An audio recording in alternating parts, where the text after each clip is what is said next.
अस्सलाम वालेकुम, hello everyone, welcome to my YouTube channel math with doctor Qamar. तो इस लेक्चर में मैं बहुत ही इंटरेस्टिंग एग्जांपल करने जा रहा हूं। तो जैसा कि हमने पिछले लेक्चर में आइडियल की डेफिनेशन की थी, तो हमने कुछ आइडियल की एग्जांपल्स की थी।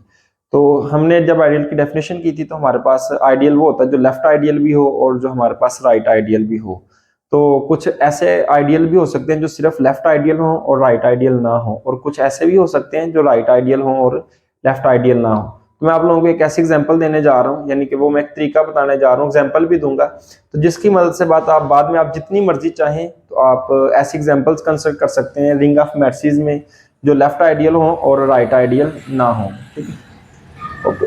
तो इसमें हम शो करते हैं कि हमारे पास ये जो मैंने L2 डिफाइन किया है, ये हमारे पास लेफ्ट आइडियल बनेगा और राइट आइडियल नहीं बनेगा। तो इसके लिए मैंने क्या किया कि ऊपर मैंने एक रिंग डिफाइन की है, वो मैट्रिसेस की रिंग डिफाइन की है जो कि आपके पास 3x3 के मैट्रिसेस हैं। ठीक है, तो मैंने पहले आसानी के लिए 3x3 का ले लिया ताकि एग्जाम्पल कंस्ट्रक्ट हो जाए, फिर आप 4x4, 2x2, 9x9 या जनरल n/n भी लेके प्रूव कर सकते हैं। तो मैंने जो मैट्रिसेस लिए हैं उसमें 3x3 के मैट्रिसेस लिए हैं, और इसकी जो एंट्रीज हैं वो हमारे पास किसी रिंग R में से आ रही हैं जो कि कम्यूटेटिव रिंग है।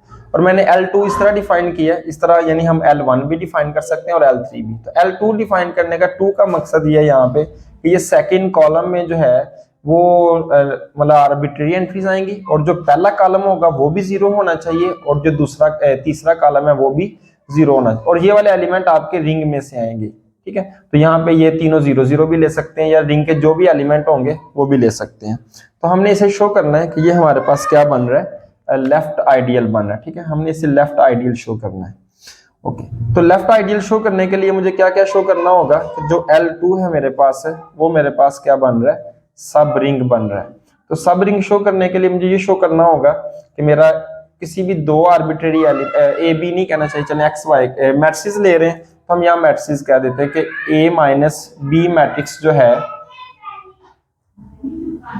A माइनस बी मैट्रिक्स जो है, यानी सब रिंग शो करने के लिए हमें ये शो करना होता है कि क्लोज्ड अंडर सबट्रैक्शन है हमारा जो गिवन सबसेट है। तो हमें ये शो करना है कि A माइनस बी जो है वो L2 में से बिलोंग कर रहा है, और दूसरी बात हमें ये शो करनी है कि इन दोनों की जो प्रोडक्ट है वो भी L2 में से बिलोंग कर रही है। तो ये जो आपने मैट्रिक्स लेने हैं A B, ये आपके आर्बिट्रेरी मैट्रिक्स होंगे और किस में से बिलोंग कर रहे होंगे, L2 में से, यानी कि L2 भी किसी भी दो आर्बिट्रेरी एलिमेंट्स की सबट्रैक्शन L2 में होनी चाहिए और उनकी प्रोडक्ट L2 में होनी चाहिए। क्योंकि हम इसको लेफ्ट आइडियल शो करना चाह रहे हैं, तो लेफ्ट आइडियल के हमें ये शो करना होगा कि रिंग के आर्बिट्रेरी एलिमेंट को I से मल्टीप्लाई करें तो आपका जो सबसेट सेट बने वो I का ही सबसेट आए। तो इस बात को शो करने के लिए हमें ये शो करना होगा कि रिंग का एक आर्बिट्रेरी एलिमेंट लेंगे और इसको हम I के किसी आर्बिट्रेरी, चलें यहाँ पे वो आर स्मॉल आर ही ठीक है, तो यानी R जो है यहाँ पे स्मॉल r, वो इस केस में हमारे पास मैट्रिक्स को शो करेगा। तो रिंग के आर्बिट्रेरी एलिमेंट को I के आर्बिट्रेरी एलिमेंट से मल्टीप्लाई करेंगे तो आंसर वापस किस में से आना चाहिए, L2 में से आना चाहिए। ठीक है, तो ये वाली हमें तीन बातें शो करनी है, एक ये वाली, एक ये वाली और एक ये वाली। ठीक है, ओके। तो पहले हम शो करते हैं कि ये हमारे पास क्लोज्ड अंडर सबट्रैक्शन है। तो हम इसमें से दो मैट्रिक्स लेते हैं, लेट करते हैं कि A मैट्रिक्स जो है वो हमारे पास किस तरह का होगा, पहला कॉलम भी जीरो होना चाहिए और तीसरा कॉलम भी हमारे पास जीरो होना चाहिए। तो इसमें कोई आर्बिट्रेरी एंट्रीज, तो मैं A1 और यहाँ पे A मैट्रिक्स है तो हम एक नाम रख लें A1, A2 और A3, और B मैट्रिक्स हम ले लेते हैं 0 0 0 0 0 0, तो यहाँ पे रख लेते हैं B1, B2 और B3। ठीक है, तो हमने दो आर्बिट्रेरी मैट्रिसेस लिए हैं, तो अब हमने शो करना है कि इनकी जो सबट्रैक्शन है वो भी L2 में से बिलोंग कर रही है। ठीक है, तो जब हम इनका डिफरेंस निकालेंगे यानी A माइनस बी कंप्यूट करेंगे तो मेरे पास आ जाएगा, तो पहले जब माइनस करना है तो पहला कॉलम भी जीरो रहेगा और तीसरा कॉलम भी जीरो रहेगा, 0 0 0, और यहाँ पर भी 0 0 और 0, और दरम्यान में मेरे पास क्या आ जाएगा, इसमें से इसको माइनस करेंगे तो A1 माइनस B1 और A2 माइनस B2 और A3 माइनस B3 आ जाएगा। ठीक हो गया, ओके। अब हमने शो ये करना है कि ये जो हमारा मैट्रिक्स है ये किस में से बिलोंग कर रहा है, L2 में से बिलोंग कर रहा है। तो अगर हम एक दो बात देखें वो तो साफ नजर आ रही है कि जो आंसर आया उसका पहला कॉलम जो है वो भी जीरो आ गया, तो ये वाली बात भी ठीक है, और दूसरा कॉलम जो है वो भी क्या आ गया, जीरो आ गया।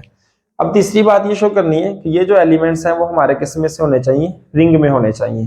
तो क्योंकि जो हमारे यहाँ पे जो मैट्रिक्स में एलिमेंट आते हैं वो आर रिंग में से आ रहे होते हैं, यानी ये जो मैंने यहाँ पे लिखा है ये मेरा A1 A2 और A3 जो है वो भी रिंग आर में से बिलोंग कर रहा है, और B1 B2 और B3 जो है वो भी मेरा रिंग आर में से बिलोंग कर रहा है। ठीक है, तो क्योंकि रिंग जो है ये ग्रुप होती है विद रिस्पेक्ट टू एडिशन। ठीक है, यानी ये ग्रुप है हमारी विद रिस्पेक्ट टू एडिशन।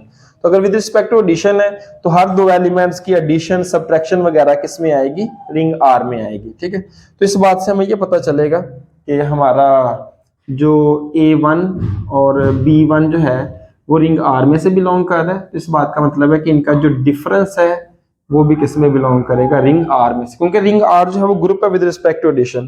तो मतलब हमारे पास ये क्लोज्ड होगी अंडर एडिशन सब्ट्रैक्शन, इसमें इनवर्सेस वगैरह होंगे, एडिटिव आइडेंटिटी जीरो होगी।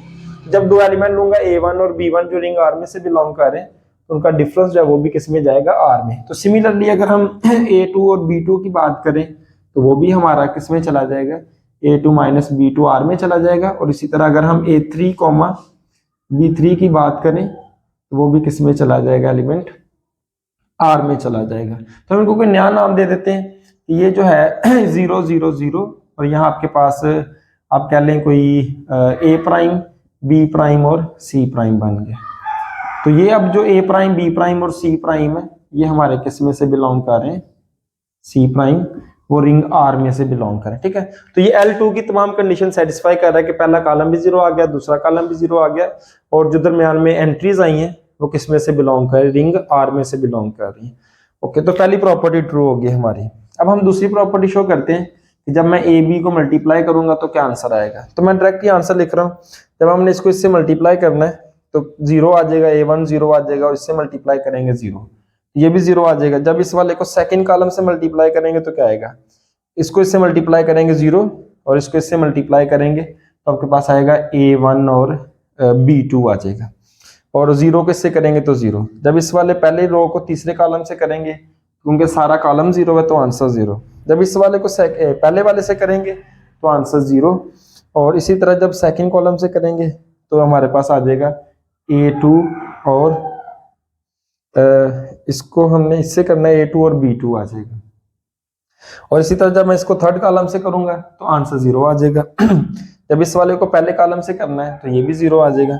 इस वाले को जब सेकंड कॉलम से करना है तो हमारे पास आ जाएगा A3 और B2, और ये भी क्या आ गया, 0 आ गया। तो जैसा कि मैंने पहले बोला है कि ये हमारे एलिमेंट जो हैं वो रिंग में से बिलोंग कर रहे हैं, तो रिंग हमारे पास एडिशन के लिहाज से थी, तो ये वाली बात आ गई। अब हमें पता है कि जो रिंग होती है उसमें क्या हो रहा होता है, वो क्लोज्ड भी होती है अंडर मल्टीप्लीकेशन, यानी रिंग के किसी भी दो एलिमेंट को मल्टीप्लाई करें वो आंसर जो है वो वापस किस में से आता है, रिंग में से आता है। यानी रिंग के तमाम एलिमेंट को आपस में मल्टीप्लाई करें तो आंसर वापस आर में से आता है। तो इसका मतलब है कि जब हमारा A1 और B1 आर में से बिलोंग करेगा तो यहाँ से हमें, यानी इन तीनों बातों से हमें ये मिलेगा कि A1 और B1 जो है वो भी आर में होगा।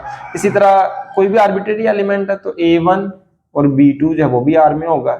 और इसी तरह आपके पास कौन कौन सा आपको जो चाहिए सिर्फ आप वही लिख सकते हैं कि आपका A2 B2 जो है वो भी आर में होगा, आपका इसी तरह A3 और B2 जो है वो भी किस में होगा, आर में होगा। क्योंकि रिंग के तमाम एलिमेंट के लिए ये वाली बात ट्रू होती है कि रिंग के तमाम एलिमेंट्स को आपस में मल्टीप्लाई करें और वापस आंसर जो है वो किस में से आता है, आर में से आता है। तो ये भी रिंग का एलिमेंट है, ये भी रिंग का एलिमेंट है, मल्टीप्लाई करेंगे तो ये वाला जो आंसर है वापस किस में से आ जाएगा, आर में से। ये वाला एलिमेंट भी आर में से और ये वाला एलिमेंट भी आर में से। तो अगर हम L2 की कंडीशन देखें तो पहला कॉलम भी 0 आ गया, तीसरा कॉलम भी 0 आ गया इसमें, और जो दरमियान में है वो रिंग की आर्बिट्रेरी एंट्रीज आ गई हैं। तो इसका मतलब है कि ये वाला मैट्रिक्स जो है ये भी किस में बिलोंग कर रहा है, L2 में बिलोंग कर रहा है। तो हमने पहली दोनों प्रॉपर्टीज शो कर दी। अब हमने थर्ड प्रॉपर्टी शो करनी है कि रिंग के एक आर्बिट्रेरी एलिमेंट को L2 के एक एलिमेंट से मल्टीप्लाई करना है, सॉरी हाँ ये इसमें से बिलोंग करना चाहिए।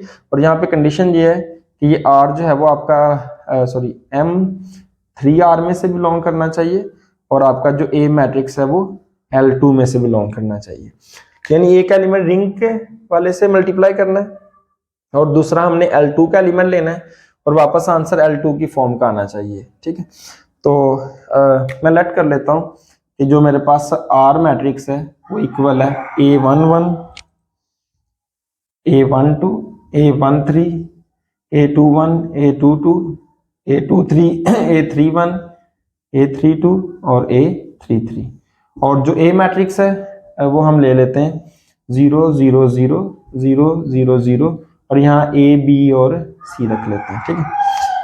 ओके, जब हम लेफ्ट से मल्टीप्लाई करेंगे इस R मैट्रिक्स को उस A मैट्रिक्स से मल्टीप्लाई करेंगे तो मेरे पास क्या आंसर आएगा। तो जब मैंने इसको पहले कॉलम से मल्टीप्लाई करना है तो यहाँ पे आंसर 0 आ जाना है।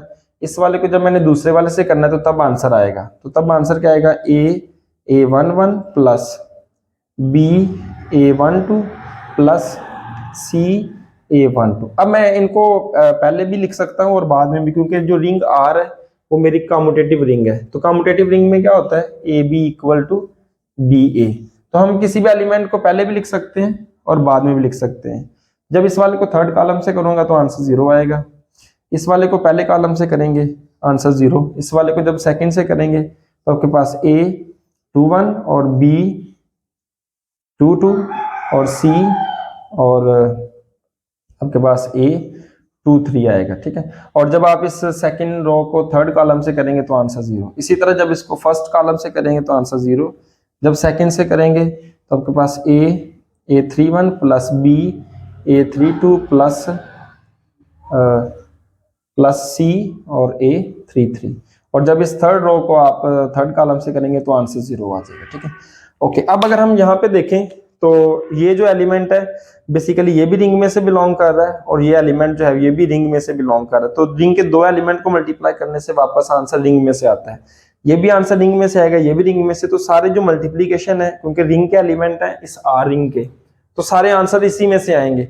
और हमें पता रिंग ग्रुप है विद रिस्पेक्ट टू एडिशन, तो इसका मतलब है कि इन एलिमेंट्स को जब ऐड करेंगे तो वापस आंसर किस में से आएगा, आर में से आएगा, ठीक है। तो ये रिंग आर की वजह से, ये जो आर रिंग हमने ली हुई है यहाँ पे, ये जो रिंग आर है उसकी वजह से ये क्लोज्ड अंडर मल्टीप्लीकेशन भी और क्लोज्ड अंडर एडिशन भी। तो ये जो पूरा एलिमेंट है ये आपका आर में से बिलोंग कर जाएगा, ये वाला एलिमेंट भी आपका आर में से बिलोंग कर जाएगा और ये वाला एलिमेंट भी आपका आर में से बिलोंग कर जाएगा।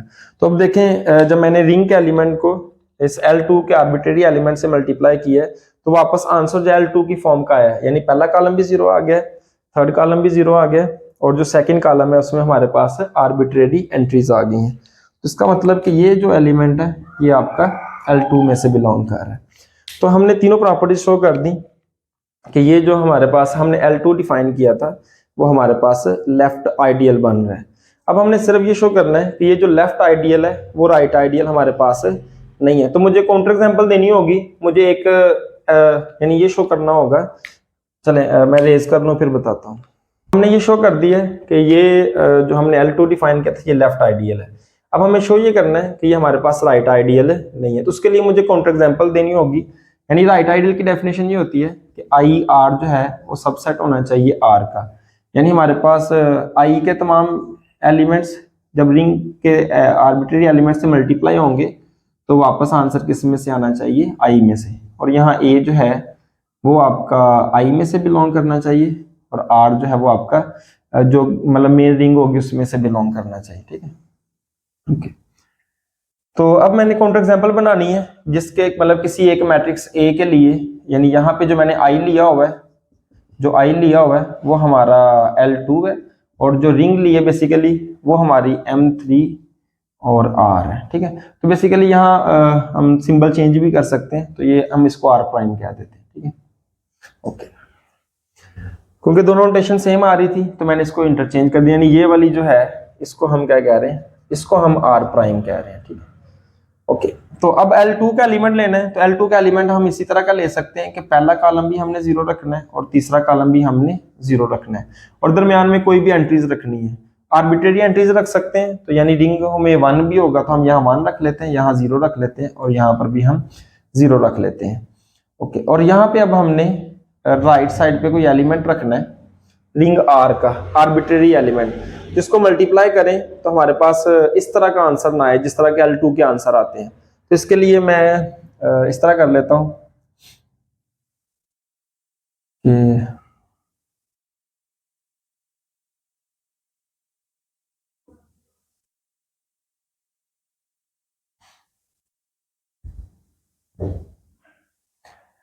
ओके, तो मैं इस तरह कर लेता हूँ कि मैंने ये मैट्रिक्स बनाया है, ये वाला मैट्रिक्स L2 में से क्यों बिलोंग कर रहा है, क्योंकि इसके पहला कॉलम भी जीरो है, दूसरा कॉलम भी जीरो है, और जो थर्ड सेंटर में जो कॉलम है, सेकंड कॉलम, उसमें आर्बिट्रेरी एंट्रीज आ सकती हैं। तो ये दोनों एंट्रीज मैंने सी जीरो रखी है, यानी बी और सी जीरो रखा है, और एक ही जगह 1 रख लिया। और ये मैट्रिक्स मैं M3 और R में से ले रहा हूँ। ये मैंने मैट्रिक्स किस तरह का लिया कि पहले मैं, क्योंकि इसमें आर्बिट्रेरी एलिमेंट्स रख सकते हैं, कोई भी एलिमेंट, तो मैंने बाकी तमाम एलिमेंट जीरो रख लिए, सिर्फ ये एलिमेंट मैंने 1 रखा है। जब इन दोनों को मल्टीप्लाई करेंगे तो क्या आंसर आएगा, पहला कॉलम भी जीरो, ठीक है, ये भी जीरो, ये भी जीरो आ जाएगा आपके पास। तो इसको इससे करेंगे जीरो, इसको इससे करेंगे जीरो, और इसको इससे करेंगे तो आंसर यहाँ पे क्या आ जाएगा, 1 आ जाएगा, ठीक है। और बाकी क्योंकि सारा कुछ जीरो है तो मल्टीप्लाई करेंगे, आंसर क्या आ जाएगा, जीरो आ जाएगा, ठीक है। तो ये आप मल्टीप्लीकेशन सिंपली कर सकते हैं आसानी के साथ। जब इस वाले को सिर्फ थर्ड वाले से करेंगे तभी आपके पास आंसर आएगा। तो यहाँ जीरो आ जाएगा, 0 + 1 + 0, तो आंसर कितना आ जाएगा, 1 आ जाएगा। अब अगर हम देखें तो ये वाला एलिमेंट जो है वो L2 में से बिलोंग नहीं कर रहा। L2 में से क्यों बिलोंग नहीं कर रहा, क्योंकि L2 में तभी एलिमेंट बिलोंग करेगा जब पहला कॉलम जीरो और थर्ड कॉलम जीरो आए। तो यहाँ पे ये जो हमारा थर्ड कॉलम है ये आपके पास जीरो के इक्वल नहीं आया, ठीक है, यहाँ पे 1 है। तो ये थर्ड कॉलम हमारा जीरो नहीं आया, तो इसका मतलब है ये L2 में से बिलोंग नहीं कर रहा।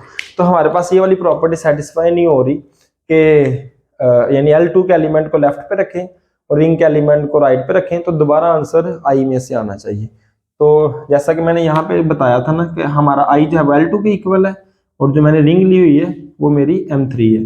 तो मैंने L2 के एलिमेंट को सॉरी रिंग के एलिमेंट को L2 के राइट साइड से मल्टीप्लाई किया है, तो आंसर L2 में से नहीं आया। तो इसका मतलब है कि L2 जो है हमारा इज नॉट राइट आइडियल। तो इस लेक्चर में हमने ये शो किया है, मैंने एक ऐसी एग्जांपल दी आप लोगों को कि एक ऐसा आइडियल लिया जो लेफ्ट आइडियल है और राइट आइडियल नहीं है। तो इसी तरह आप ये L2 की बजाय L3 भी ले सकते हैं और यहाँ पे एलिमेंट्स रख के शो कर सकते हैं, L1 भी ले सकते हैं। अगर आप 4x4 का बना सकते हैं तो L1, L2, L3 और L4 भी आप कर सकते हैं। तो इसी तरह आप लोग खुद ट्राई कीजिएगा कि हम इसी तरह R वगैरह भी डिफाइन कर सकते हैं। जैसे या M3 R है तो अगर R2 आप डिफाइन करें तो आप लोगों ने सेकंड रो में आर्बिट्रेरी एलिमेंट रखने हैं और बाकी आपने दोनों रो जीरो रखनी है। तो आप इसको शो कर सकते हैं कि show that R2 is right ideal but not left ideal, ठीक है। तो ये आप लोग ट्राई कीजिएगा ये वाला क्वेश्चन, ठीक है। तो ये वो एग्जांपल बन जाएगी जो राइट आइडियल होगी लेकिन हमारे पास लेफ्ट आइडियल नहीं होगी।